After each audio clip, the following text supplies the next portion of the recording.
Écoute, Karine, tu peux me permettre de partager, ça serait super. Oui, je te partage l'animation. C'est ça que tu veux dire? Oui.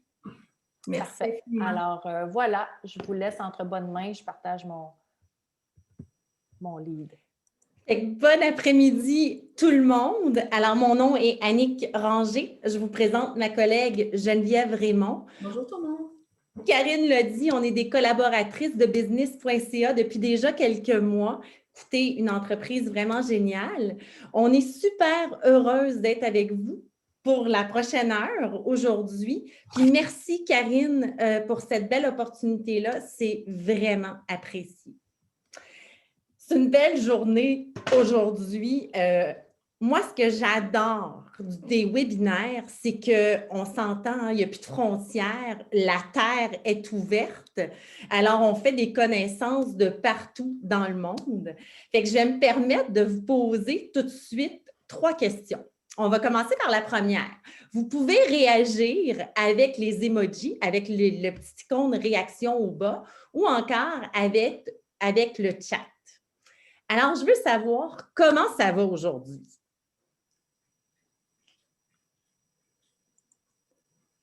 On veut savoir si tout le monde est en forme sur l'appel. Comment Super. ça va? Ça va? Moi, ça va super. La deuxième question. De quelle région êtes-vous? Je sais qu'on a... Saint-Lazare. Saint-Lazare, OK. Vaudreuil, Laval, Montréal, Beauce, Québec, DDO, Rive-Sud, Québec, Saint-Bruno, France, OK. Sainte-Thérèse, Lyon, Saguenay, Wow. Montréal et Estrie. Quelqu'un qui a 2 maisons. Génial. Drôme. Hey, wow, hein? On a du monde de partout. Oui. Puis, c'est quoi votre rôle à l'intérieur de votre organisation?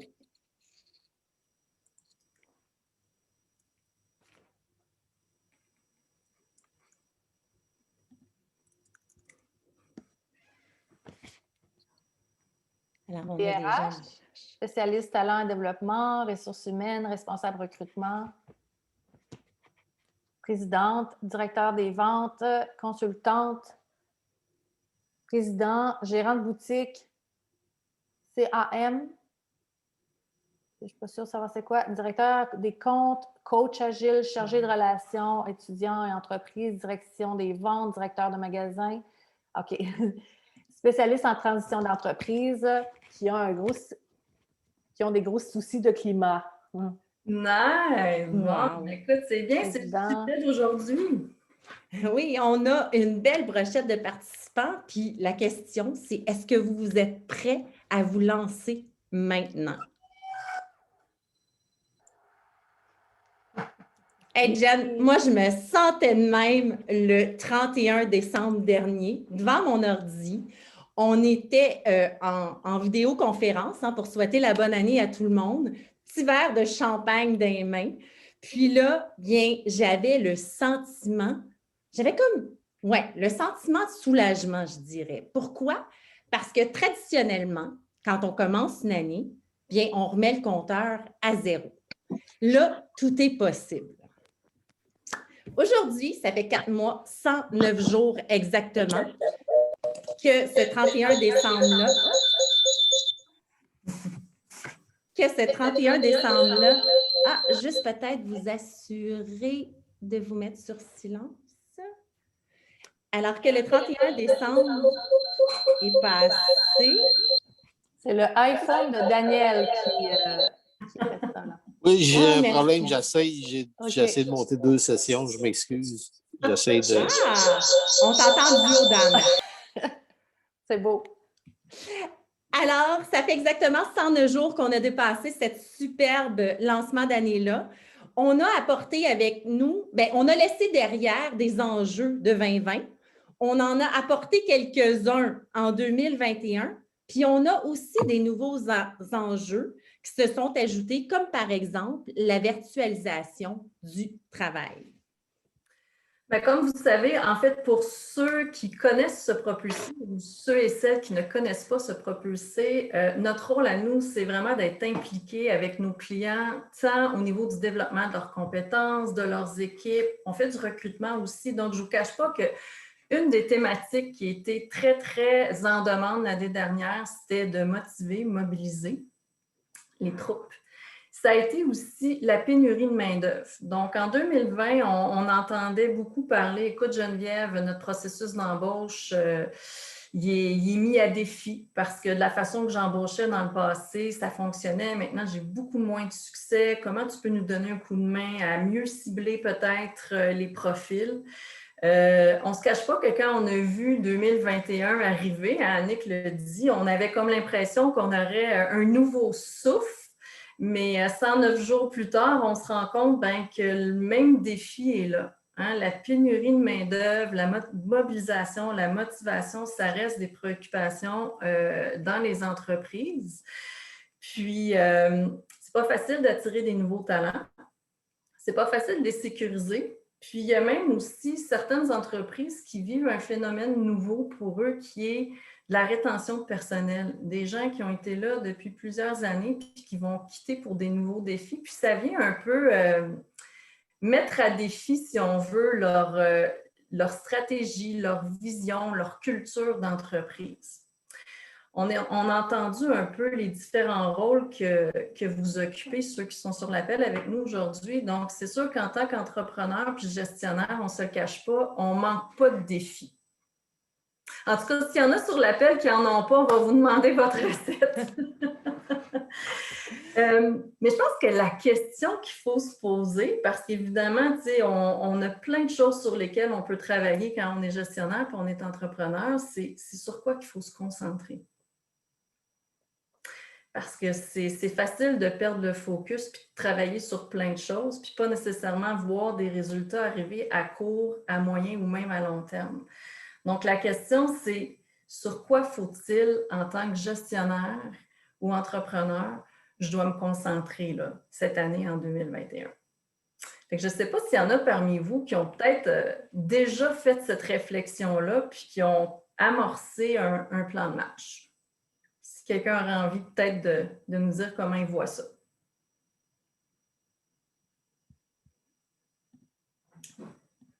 Good!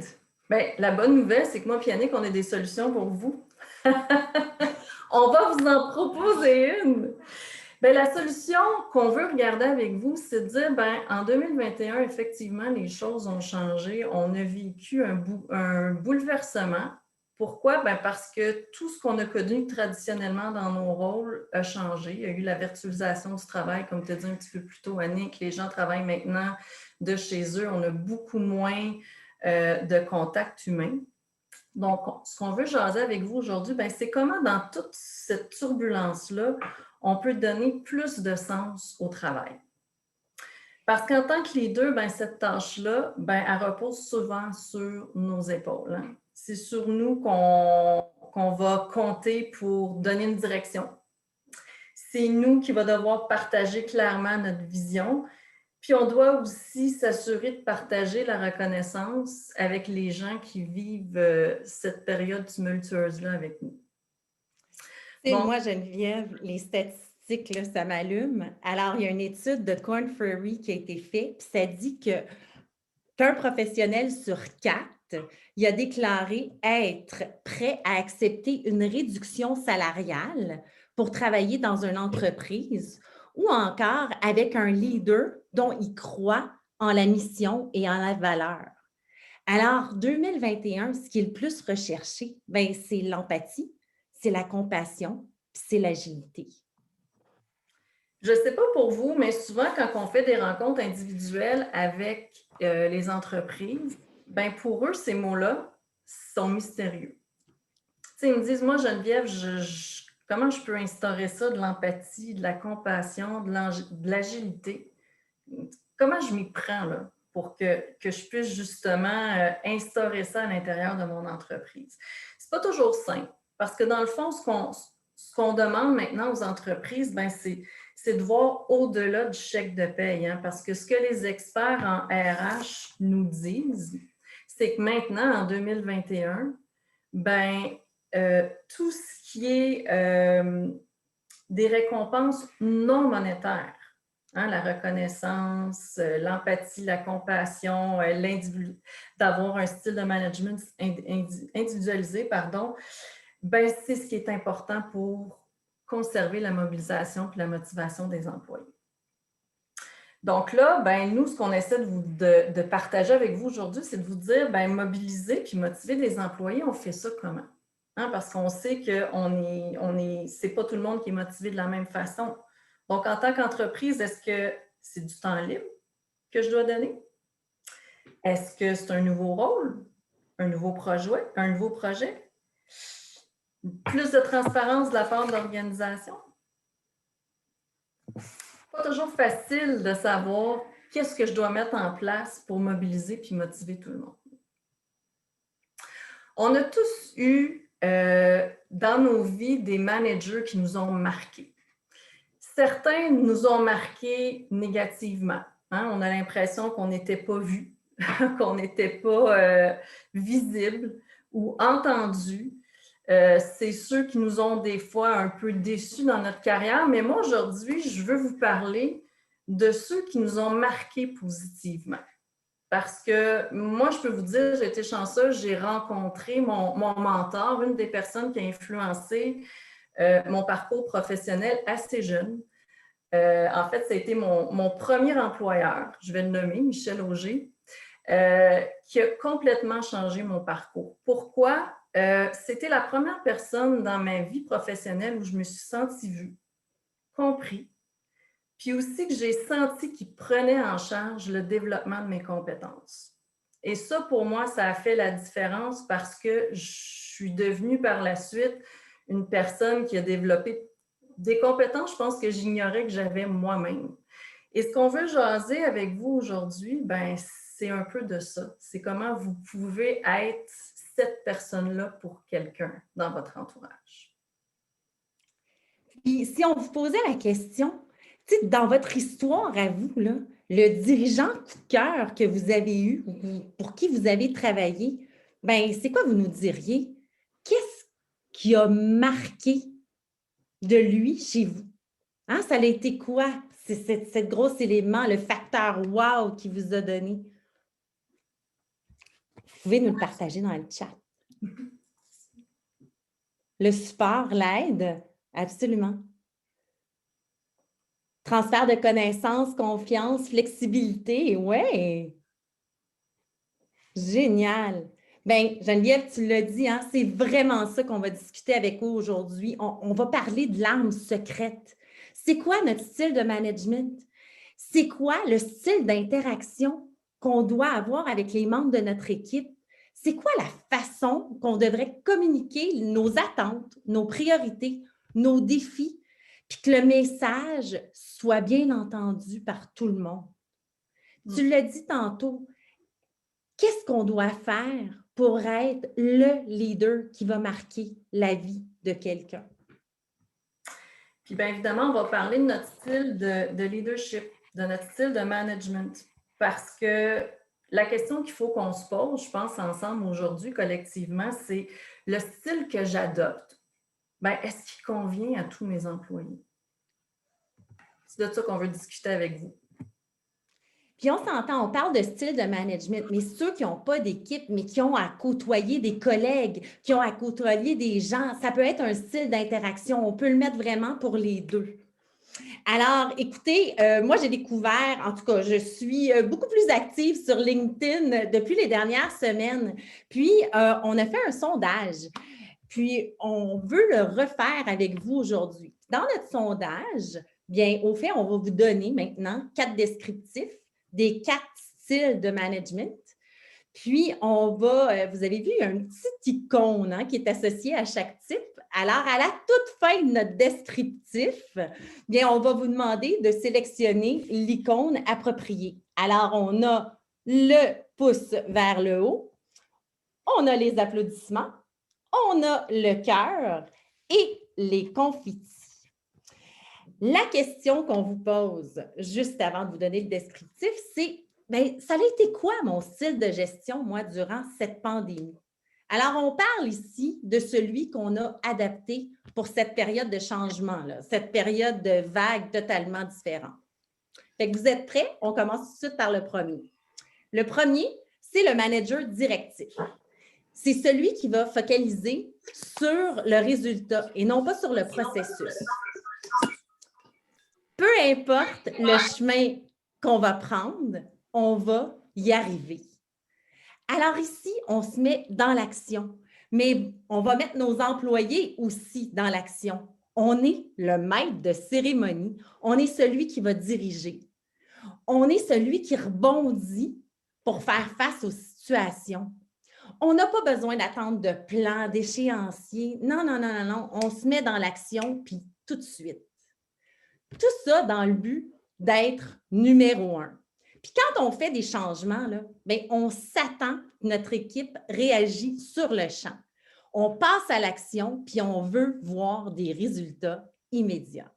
Alors, c'est le manager qui mobilise les gens sur l'action. Deuxième style de management, on vous laisse aussi prendre le temps de réfléchir comment vous vous voyez par rapport au premier, mais le deuxième, on va l'appeler le style inspirant. Le style inspirant, c'est le manager qu'on va souvent entendre dire, ben, si on suit le plan, tout va bien aller. C'est celui qui va favoriser l'échange d'informations, de réflexions. C'est souvent celui qu'on va entendre dire, ben, écoute, avant de changer nos plans, avant de changer de direction, on va prendre le pouls du field. On va aller voir ce que nos gens pensent. On va les solliciter pour leurs idées. On va les solliciter en allant chercher peut-être des données statistiques. Mais bref, on va se monter un plan d'action avant, avec des échéanciers, avant de commencer le processus de changement. Donc, dans une réunion, ça peut être soit un collègue ou un manager qu'on va voir qui arrive avec une structure, qui est préparée, qui a tous les éléments en main, qui a fait plusieurs scénarios possibles avec des échéanciers. C'est le style de manager qui va vouloir aller mobiliser l'intelligence de son équipe. Donc, connaître les valeurs, connaître les données, connaître les faits, connaître l'information avant de passer à l'action. Lui, il mobilise l'intelligence de son équipe. Ça parle certaines personnes. Le troisième, le manager bienveillant. Ici, on accorde plus d'importance à l'humain qu'aux tâches. L'objectif, bien, on l'atteint ensemble. Alors, on prône la collaboration, l'esprit d'équipe. On sent que les gens sont efficaces quand ils se sentent bien.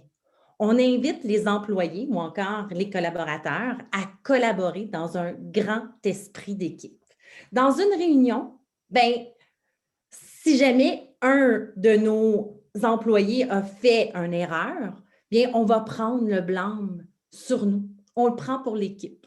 On a comme philosophie que pour performer, bien, l'employé doit être heureux. C'est le manager qui va mobiliser l'humain avant tout. Quatrième style de gestion, on en entend beaucoup parler aussi dernièrement, le style bienveillant, mais on entend aussi beaucoup parler du style laisser-faire. C'est le manager qui, on va souvent entendre dire, il faut penser à l'extérieur de la boîte, think outside the box. C'est celui qui va demander à son équipe d'assumer le plus d'autonomie possible. C'est celui qui se dit, ben moi, soyez prêts à assumer de l'autorité puis des responsabilités, il n'y a pas de problème. L'hiérarchie, ce n'est pas vraiment la priorité parce que ce qui est important pour ce manager-là, lui, ce qu'il va prôner, c'est la créativité. Il va s'attendre à ce qu'on sorte des sentiers battus, à ce qu'on arrive avec des nouvelles idées. Donc, c'est souvent ceux qu'on va entendre dire, bon, écoute, il y a une situation turbulente, problématique. On se rejoint tout le monde en Zoom, parce que là, on ne peut pas le faire en vrai, puis on fait du brainstorming. Là, je veux que vous me sortiez vos meilleures idées, vos trucs les plus créatifs. Donc, c'est vraiment le style de manager qui va aller mobiliser la créativité de son équipe. C'est aussi celui, comme on vous disait tantôt, qui, pour lui, l'hiérarchie n'est pas nécessairement importante. Donc, c'est souvent le manager qu'on va voir se retrousser les manches puis qui va se mettre au même niveau que les employés sans nécessairement se sentir dans l'obligation d'utiliser son titre. Parce que pour lui, il faut que tout le monde soit capable de porter plusieurs chapeaux. Alors, c'est maintenant l'heure de peser sur les boutons réaction. Alors, on veut savoir c'est quoi, dans quel style ou dans lesquels styles vous vous reconnaissez le plus.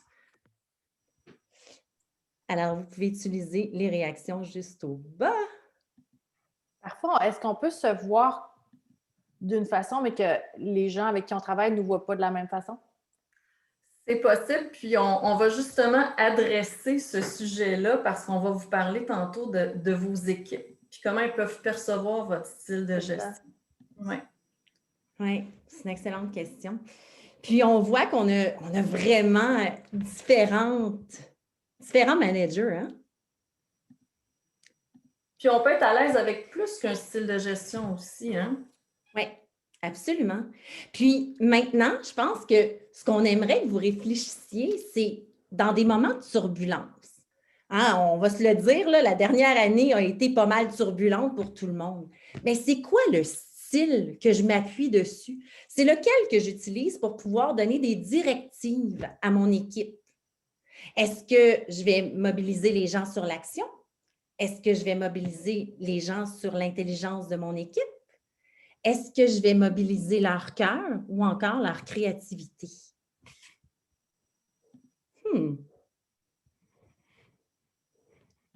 Alors, dites-vous qu'on est tous doués à sa manière. Puis, moi, ça me fait super rire parce que on jasait, Geneviève puis moi, puis on s'est dit, oh mon Dieu, oui, il y a un exercice qu'on adorerait faire, puis on vous la propose aujourd'hui. Prenez un papier, un crayon. On ne voit pas, ma belle Annick, par exemple. Ah, t'es-tu sérieuse? Oui, Attends. là, on le voit. Avec moi. Excuse-moi. C'est revenu. Alors, prenez un papier, un crayon, puis dessinez le portrait de vos employés. Puis quand on parle de dessin, là, on ne parle pas de talent, de dessiner, mais on va y inclure 4 choses. Alors, selon vous, c'est quoi leur style préférentiel à eux? Est-ce que, on vient de voir les 4 styles, là. Est-ce que le mien leur convient? Est-ce que c'est ça leur style préférentiel? C'est quoi leur point fort? Puis, ma spontanéité, là, bien, elle ne fonctionne pas tout le temps. Mes messages, ils n'ont pas toujours l'effet que je croirais qu'ils pourraient avoir sur tout le monde. Fait que ça serait quoi ma façon de communiquer avec eux pour faire passer mes messages? Et le 4e, bien, c'est qu'est-ce qui motive mon équipe? Qu'est-ce qui les motive, chacun de mes employés? Puis, écoutez, vous allez pouvoir continuer cet exercice-là un petit peu plus tard, mais c'est un exercice qu'on adore parce que ça nous permet vraiment d'avoir une grosse map de qui on a d'entourer autour de nous. Puis, je serais curieuse de savoir, est-ce qu'on serait capable de répondre à ces 4 questions-là pour chacun des collaborateurs ou des employés qu'on a autour de nous? Bien, on va vous aider à le faire. On va justement vous présenter à quoi ça peut ressembler les employés dans vos équipes. Parlons-en des employés qui composent notre équipe. Pour vous aider à justement répondre aux 4 questions, on va vous présenter 6 types d'employés. On va vous présenter leur style de management préférentiel. Ça veut dire que ce n'est pas qu'ils ne sont pas nécessairement capables de vivre avec un des 4 styles, mais il y en a un des 4 qui préfère. C'est celui-là qui va probablement ressortir tous mes atouts. On va vous présenter aussi pour chacun de ces 6 types d'employés-là, comment il aime qu'on communique avec lui. C'est quoi ses points forts? Parce qu'on veut que vous les reconnaissiez, les gens dans vos équipes. Donc, on va vous donner une idée de c'est quoi leurs points forts. Puis, on va aussi vous partager qu'est-ce qui les motive. Puis à partir de là, c'est là qu'on va faire une réflexion sur le style de gestion que j'adopte, ma zone de confort à moi. Est-ce que ça convient à chacun des membres de mon équipe? J'ai-tu besoin de travailler sur sur mon style, sur ma flexibilité, sur mon agilité en tant que manager. Donc, Annick, oui? Écoute, je me retiens. On commence avec l'employé numéro 1. Oui. Génial, Geneviève. Je te dirais que l'employé numéro 1, il adore relever des défis, puis il va tout faire pour y arriver. Il est direct. Il utilise toutes ses ressources, son charme pour arriver à ses fins. C'est un fonceur. Il est davantage dans l'action que dans la réflexion. Puis, il n'hésite pas à prendre des risques. Il peut se montrer hyper persuasif. Il aime la nouveauté, puis il a un besoin incroyable d'être stimulé. Parce que quand ça ne bouge pas autour de lui, ben, il perd sa motivation.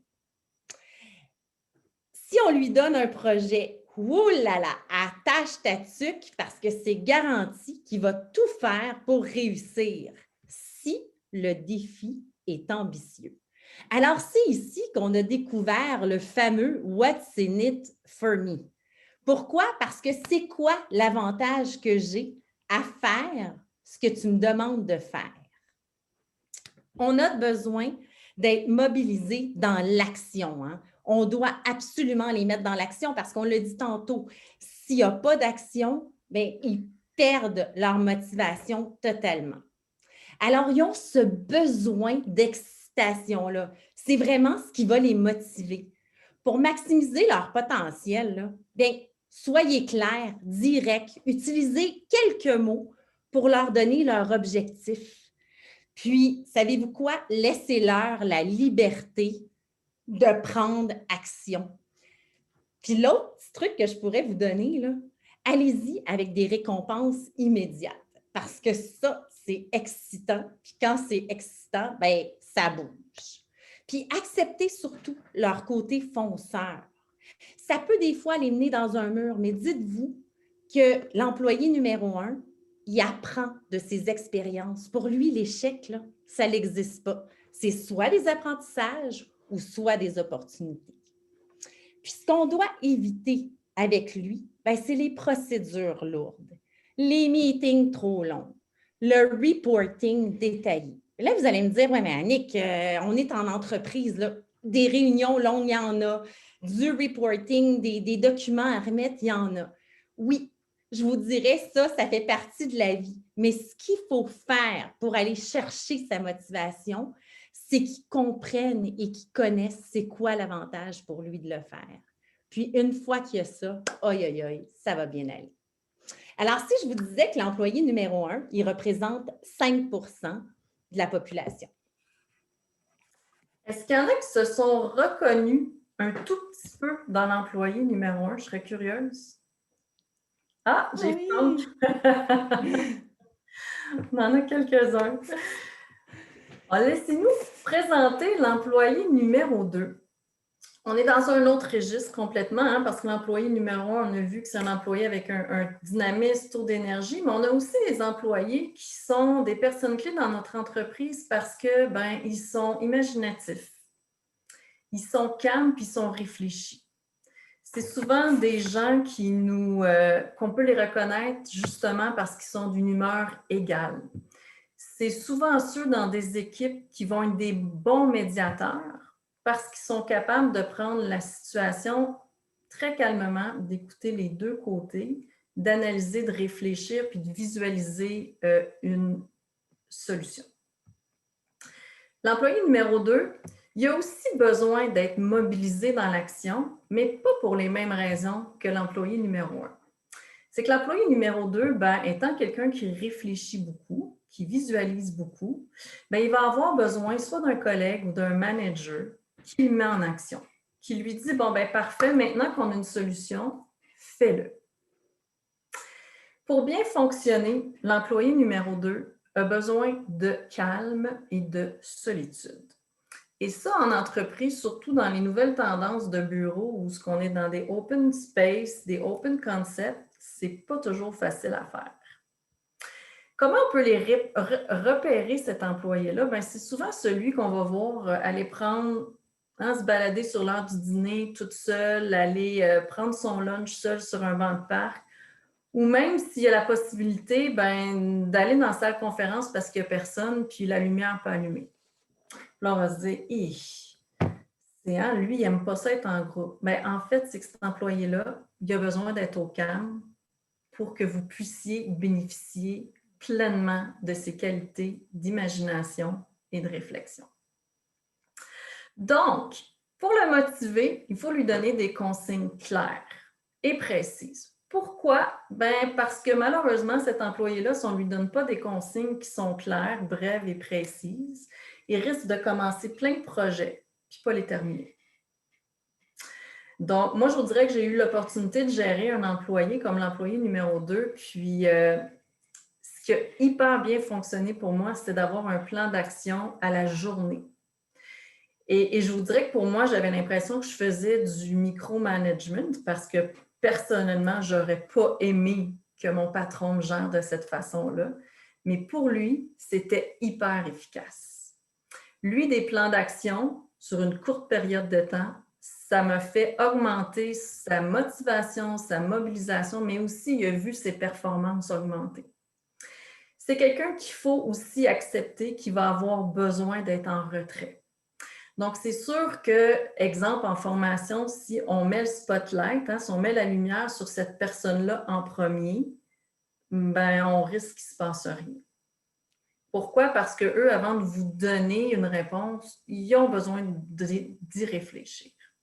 Donc, ces gens-là, là, dans votre environnement, dans votre bureau, c'est sûr que de les mettre dans un concept open space, c'est peut-être pas la meilleure idée parce que quand il y a trop de stimuli, c'est comme s'ils sont un peu paralysés. Il ne faut pas les forcer à être spontanés parce qu'on n'ira pas chercher le meilleur de ces gens-là.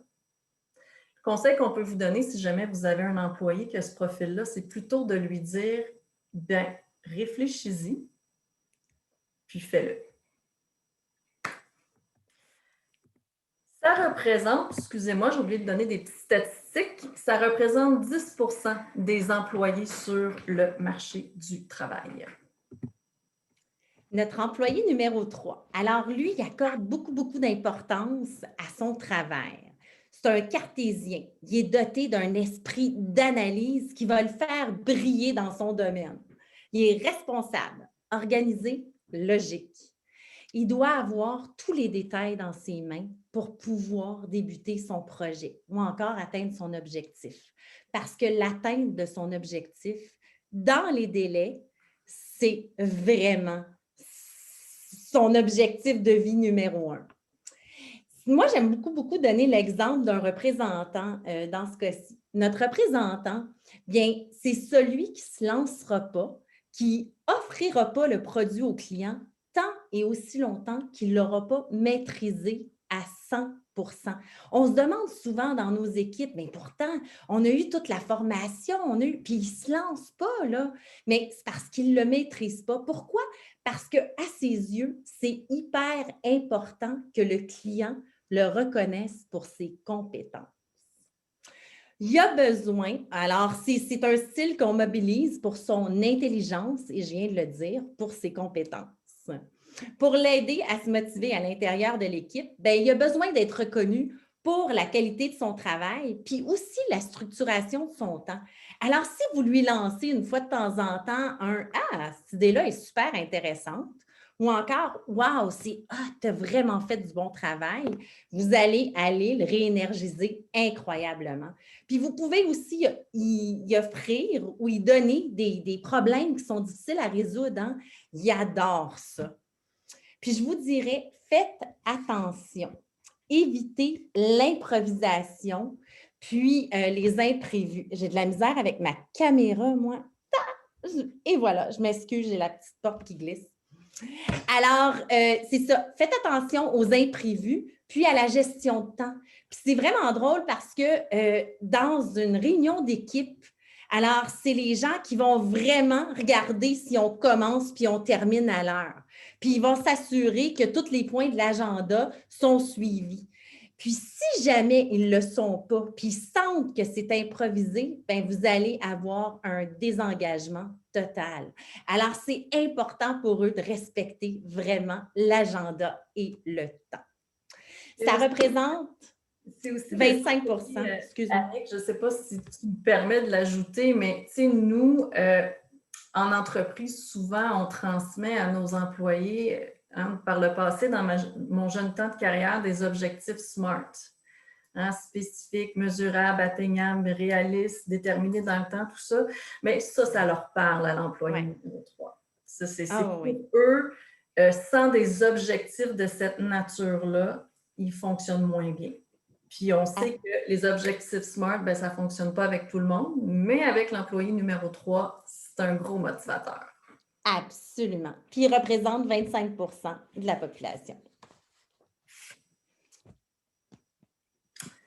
L'employé numéro 4, l'employé numéro 4, je ne sais pas si vous avez une personne comme ça dans votre équipe, mais souvent on l'appelle notre ambassadeur, celui qui véhicule les valeurs de l'entreprise, qui est impliqué, qui est engagé.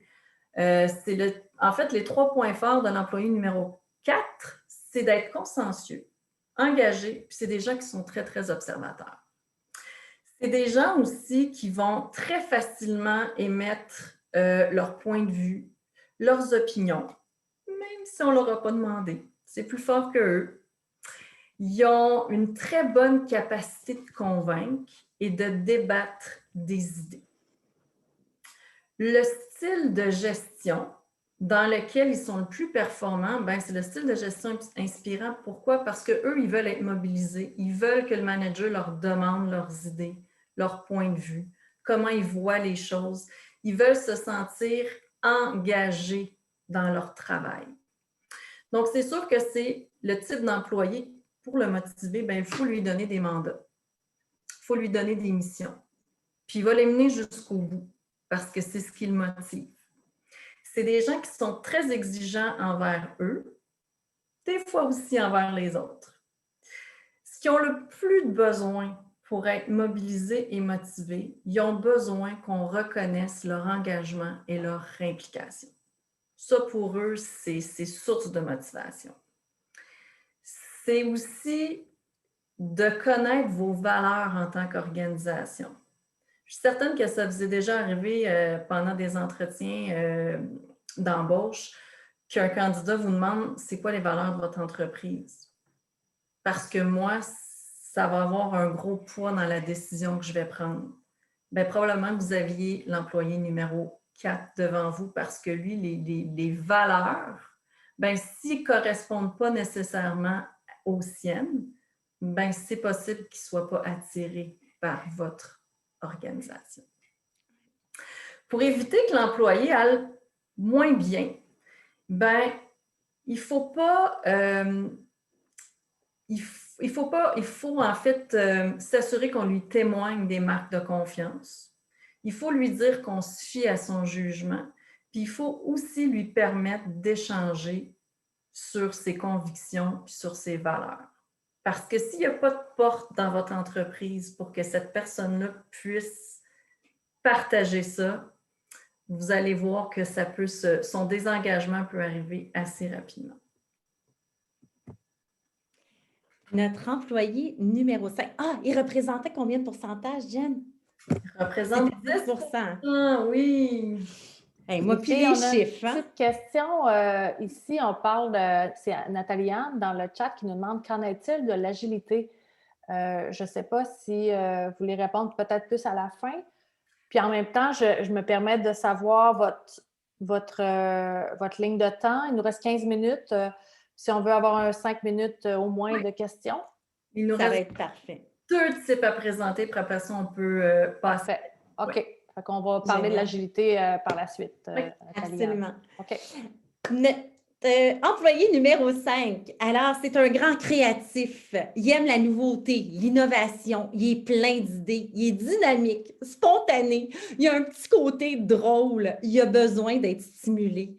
Dans un meeting d'équipe, c'est celui qui va lever la main. Non, au contraire. C'est celui qui ne lèvera pas la main pour parler. C'est le festival des réactions. On le voit dans son visage, dans ses sourcils, dans ses yeux. Alors, on voit la réaction instantanée. Il aime détendre l'atmosphère. Puis, il aime aussi donner de l'importance à l'ambiance du groupe.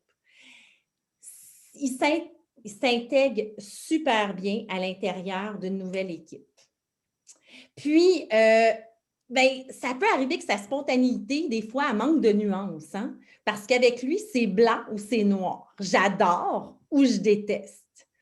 Si vous lui confiez un projet, je vous garantis que vous allez bénéficier d'une innovation incroyable.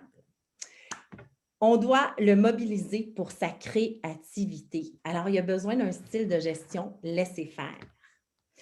Lui, là, il va tout essayer pour trouver une façon de contourner les règles, les processus. Il sort des sentiers battus. C'est notre fan du brainstorming. Il a un besoin de contact. Puis c'est ce qui le motive. Fait que souvent, c'est la raison pour laquelle il va rentrer dans une réunion d'équipe et il va faire sa petite joke. Parce que la réaction qu'il va avoir instantanée, là, c'est ce qui va aller lui donner de l'énergie pour une longue période. Puis c'est triste, mais c'est souvent ceux que je ne réagissais pas dans le temps parce que ça ne faisait pas partie de mon agenda. Je voulais m'assurer que tout soit complété à temps. Mais pourtant, on est capable de leur faire un bon chemin de motivation juste en réagissant. Si on est capable à l'intérieur de l'entreprise là, d'y offrir un horaire flexible, de lui faire choisir ses heures de travail, faites-le, vous allez gagner incroyablement. Puis donnez-lui des tâches créatives. On l'a dit tantôt, hein, c'est totalement à éviter de lui laisser peu de place à sa créativité, puis à sa spontanéité. Hein? Est-ce que je l'ai dit ou je l'ai pensé? Alors, c'est un employé qui représente 20 % de la population. On est au dernier! Donc, l'employé numéro 6, c'est l'employé qui est chaleureux, sensible, compatissant. C'est celui souvent qui est attentif aux autres. C'est l'employé qui aime le style de management bienveillant. C'est celui qu'on va mobiliser avec le cœur. C'est celui qui a envie d'avoir un gestionnaire où l'humain va passer en premier. Donc, ce qui motive cet employé-là, c'est les attentions personnalisées. Hein, on le sait qu'il y a des employés pour qui, quand on souligne leur anniversaire ou des départs, ça va être une source de motivation. Ils accordent beaucoup d'importance à leur environnement de travail, que ce soit harmonieux, chaleureux. C'est souvent ceux au bureau qui vont vous demander de décorer pour Noël, pour l'Halloween. C'est important d'avoir cette ambiance-là dans leur milieu de travail. Travailler en équipe, des réunions d'équipe, c'est souvent ceux, en ce moment, peut-être que s'ils travaillent justement de la maison, à distance, qui vont vous dire qu'ils s'ennuient du contact humain, qui auraient besoin d'une rencontre d'équipe pour solidifier les relations. C'est l'employé qui déteste la confrontation et le conflit. Donc, c'est souvent des gens qui vont toujours chercher à leur grande force, en fait, c'est qu'ils cherchent toujours à trouver des terrains d'entente. Ce qui convient moins, mais évidemment, c'est si j'ai un style de gestion qui est trop autoritaire, qui est trop directif, puis qu'il n'y a pas de place pour un peu de chaleur, ça risque de me démotiver. Et ça représente 30 % en fait des employés sur le marché du travail. On vient de voir les 6 types de personnalités. Je suis curieuse. Est-ce que vous avez reconnu des gens autour de vous ou encore des gens à l'intérieur de votre équipe? Oui, j'ai des... Oui, génial. Puis, selon vous, votre style de gestion, est-ce qu'il convient à l'ensemble de votre équipe?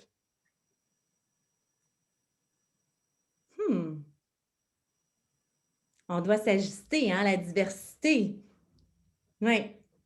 En 2020, je vous dirais que quand la pandémie a commencé, puis c'était un gros sujet dans nos entreprises, on parlait beaucoup de bienveillance. Puis c'était de mise parce qu'on devait rassurer dans une période d'incertitude comme on a connu en début de pandémie. Il y a beaucoup d'entreprises qui ont adopté un style de leadership bienveillant. Une fois qu'on a stabilisé les choses, ce qui est important de regarder ici, parce que tantôt on parlait d'agilité, c'est qu'en fait, ce style de management-là, sur une longue période de temps, il convient à seulement 30 % de vos employés. Fait que ça ne veut pas dire que je ne dois pas l'utiliser, mais il y en a certains qu'au bout d'un moment, ben, une fois que je suis rassurée, une fois que je sais que vous avez pris la situation en main, bien, pour sortir le meilleur de moi, j'ai peut-être besoin d'un autre style de gestion que celui de la bienveillance. Ce qu'on a observé, en fait, c'est que il y a vraiment une transformation dans le monde du travail. Hein. C'est ce qui est mis à l'honneur maintenant, c'est le cœur.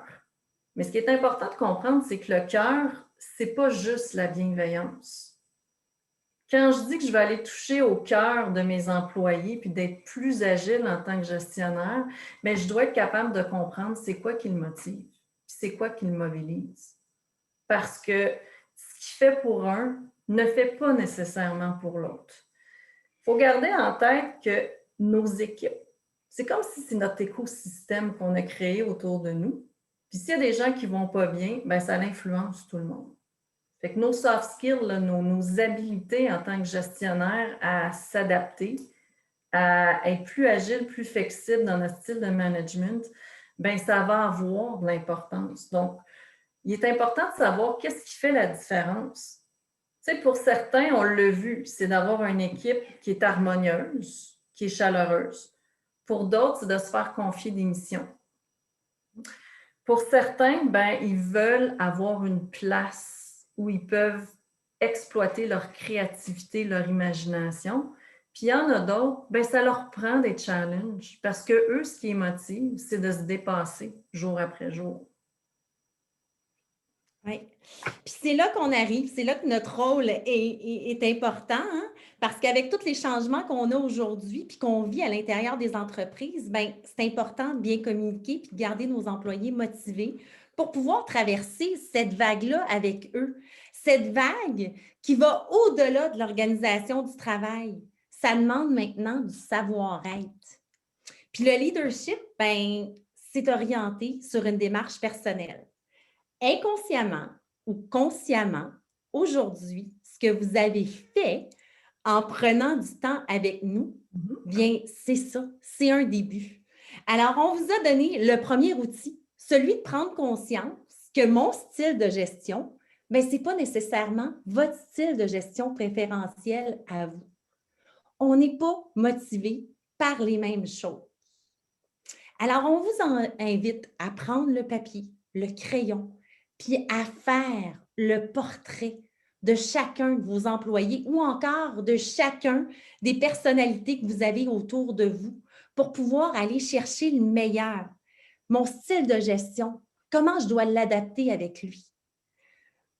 Ses points forts, comment je peux prendre cette personne-là, ses bons côtés, puis aller chercher le meilleur de lui à l'intérieur de l'équipe, puis pour l'entreprise aussi. Puis comment je peux le garder motivé parce que je sais que s'il est motivé, bien, je vais l'avoir pour longtemps encore. On sait que dans l'embauche, hein, on préconise beaucoup d'avoir des équipes diversifiées. Pourquoi? Parce qu'on est capable d'avoir des gens avec plusieurs compétences, points forts différents. Mais par contre, l'erreur souvent qu'on fait en tant qu'entreprise, c'est qu'on prend ce modèle-là, mais on n'adapte pas notre style de gestion. Et c'est là qu'arrivent souvent les problèmes de rétention d'employés parce que ben, il n'y a pas nécessairement, on ne parle pas à tout le monde leur langue. On ne parle pas à tout le monde, on ne permet pas à tout le monde d'être mobilisé pour ce qui les motive. Alors, c'est un exercice qu'on vous conseille absolument de faire. Ça vaut la peine. Puis, on va vous envoyer au courant de la journée un aide-mémoire avec les points forts, avec les styles de management pour pouvoir vous aider à le compléter. Puis, si jamais vous avez besoin d'aide ou encore vous voulez en connaître davantage sur les outils qu'on a, bien, on a une cohorte qui commence le 10 et le 11 mai prochain. Puis, vous en êtes les bienvenus. On va vous envoyer, bien sûr, les informations. Alors, écoute, Karine, moi qui adore être dans les temps, on est dans les temps. On a 5 minutes. Est-ce qu'il y avait des questions pour nous?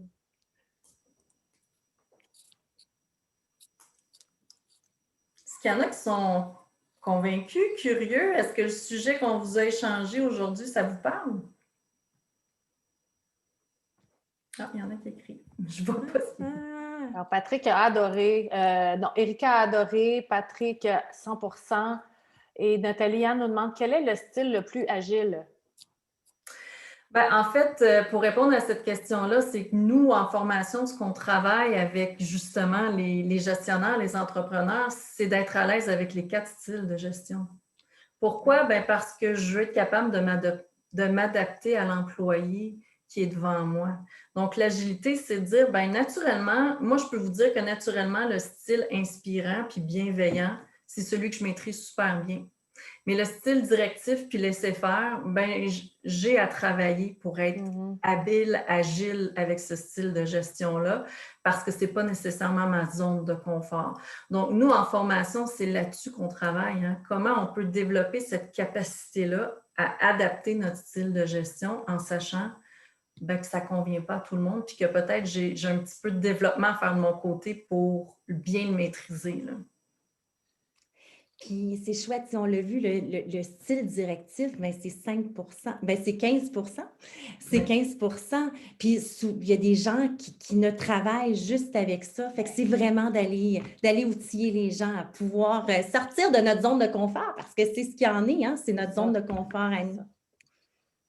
J'ai écrit mon adresse courriel dans le chat parce que il y en a beaucoup qui sont ici aujourd'hui qui ne se sont pas inscrits via Eventbrite, donc je n'aurai pas leur adresse courriel pour envoyer le document de résumé, le webinaire. Alors, si vous voulez m'écrire un courriel pour ceux qui n'étaient pas inscrits via Eventbrite pour que j'ai vos coordonnées pour pouvoir transmettre les infos.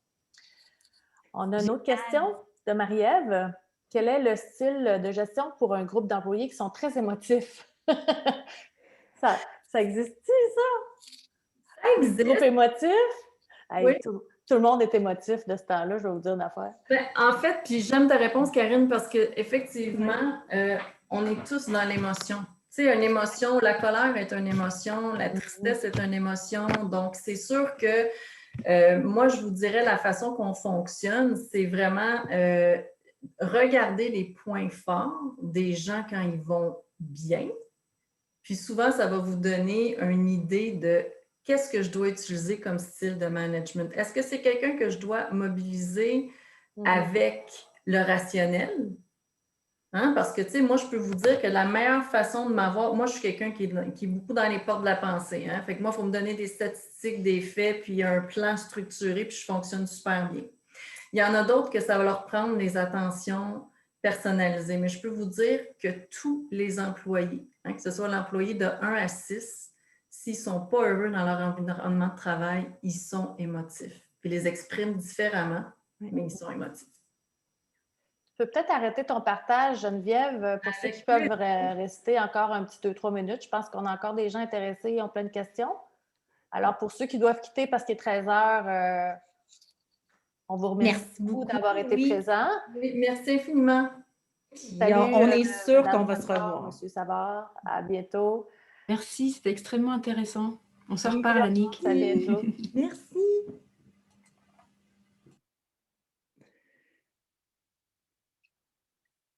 Alors, on enregistre toujours, alors quand ils vont recevoir, oui, ils vont avoir les réponses aussi géniales. Super. Alors, qui donc avait une question? Je crois que j'ai manqué. Sephora V. Comment adapter son discours à tous les styles lors d'une réunion, par exemple? Oui, ben en fait, c'est sûr qu'en formation, c'est ce qu'on vous enseigne, hein, parce que tantôt, on vous a parlé du style de management préférentiel de chacun des employés, mais chacun des employés a un style, un mode, en fait, de communication qu'il préfère. Et en formation, ce qui est génial, c'est qu'on apprend, ben, quel canal de communication utiliser. Puis en plus de ça, ben, c'est quoi les mots que je peux mettre à l'intérieur de ce canal-là qui va aller toucher la personne et qui va la mettre en action dans ses forces à elle. Et ça, c'est quelque chose qu'on enseigne justement en classe, en formation avec nos stagiaires, nos participants. Mm-hmm. Nathalie-Anne a demandé quel était l'avenir du télétravail, mais ça, c'est... C'est une bonne question parce que je pense que tout le monde se pose cette question-là. Puis je peux vous dire que c'est un des sujets qui est quand même chaud en formation aussi parce que c'est on le sait qu'il y a des gens qui souffrent plus que d'autres de travailler de la maison. Il y en a pour qui, je peux vous dire que c'est business as usual. Il y en a pour d'autres que ça l'affecte énormément la motivation.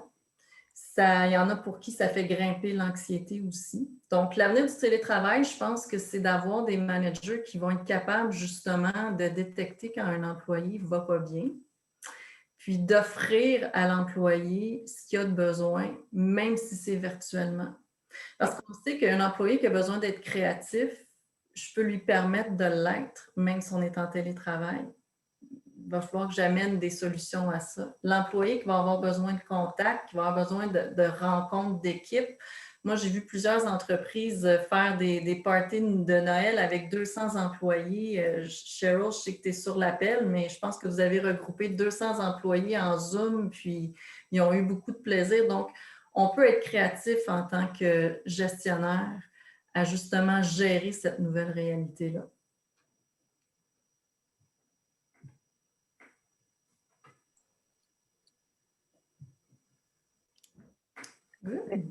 Est-ce que vous voulez ajouter quelque chose? Mais non, moi, je veux te remercier, Karine. C'était vraiment grandement apprécié. Vraiment génial de collaborer avec toi, business.ca. Je veux remercier tous les gens qui étaient avec nous aujourd'hui. Puis, je ne vous dis pas un au revoir parce que je suis certaine qu'on va se reparler dans les prochains jours. Bien sûr, vous allez avoir nos coordonnées à Geneviève et à moi. On va se faire un plaisir de pouvoir répondre à vos questions, peu importe le moment là, qui va vous être le meilleur. Merci à ceux qui étaient près, loin de vous être joints à nous. Super apprécié. Merci les filles, c'est génial. Bye bye. Bye. Au revoir. Au plaisir. Bye bye.